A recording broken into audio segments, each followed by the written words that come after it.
بعض لوگوں نے اس کو ایک اور مفہوم دینے کی کوشش کی لفظ شاہد کو، اور اس کو کیا معنی پہنانے کی کوشش کی کہ نبی مکرم صلی اللہ علیہ وآلہ وسلم لوگوں کے تمام اعمال دیکھ رہے ہیں۔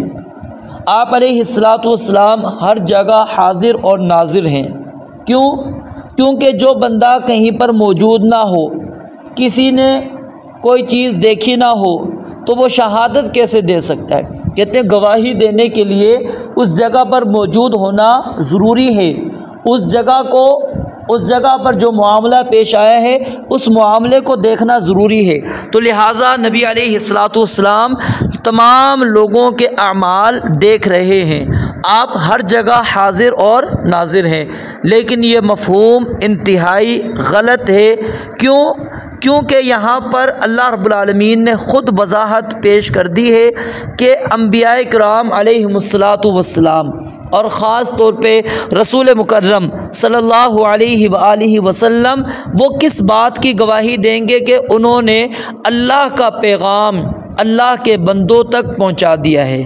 اس بات کی گواہی نہیں دیں گے کہ ہم بندوں کے اعمال دیکھ رہے تھے، ہم ان کے بارے میں گواہی دیتے نہیں، جیسا کہ اللہ تعالیٰ نے سورہ مائدہ کے اندر بیان فرمایا کہ یوم یجمع اللہ الرسل فیقول ماذا اجبتم، کہ جب قیامت کے دن اللہ تعالیٰ تمام رسولوں کو جمع کر کے سوال کریں گے، پوچھیں گے ماذا اجبتم، تمہیں کیا جواب دیا گیا تھا جب تم میرا پیغام لے کر گئے تھے؟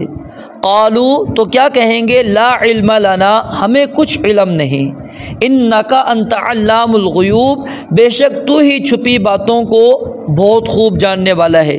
یعنی ہمیں نہیں پتہ کہ لوگوں نے ہمارے پیغام کے بعد کس طرح کی زندگی گزاری ہے، لا علم لنا، ہمیں کوئی علم نہیں۔ اور اسی طرح اللہ رب العالمین جب سیدنا عیسیٰ علیہ الصلاۃ والسلام سے پوچھیں گے کیا تم نے لوگوں سے کہا تھا کہ مجھے اور میری والدہ کو اللہ تعالیٰ کے سوا معبود بنا لو، تو وہ کیا کہیں گے؟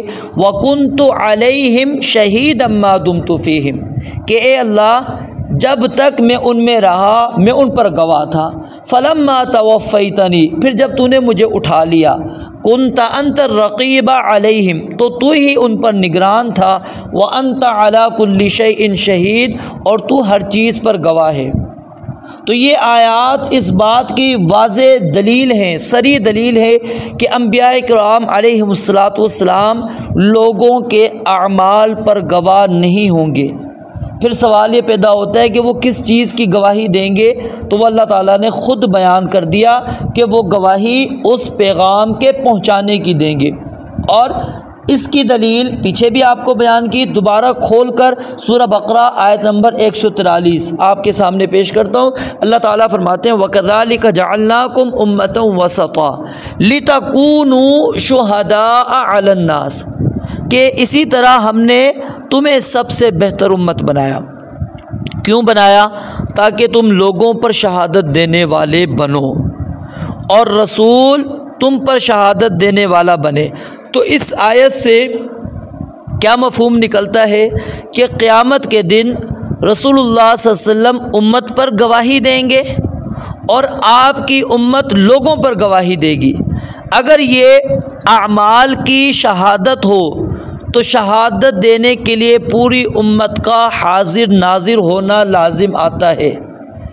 پھر آپ امت کے ہر فرد کو آپ حاضر ناظر مانیں گے، اور اگر امت کے لوگ صرف اس شہادت کے لیے بلائے جائیں کہ خالق کا پیغام مخلوق تک انبیاء نے پہنچایا تھا یا نہیں، تو اس کے اندر کوئی اس طرح کی بات نہیں آتی۔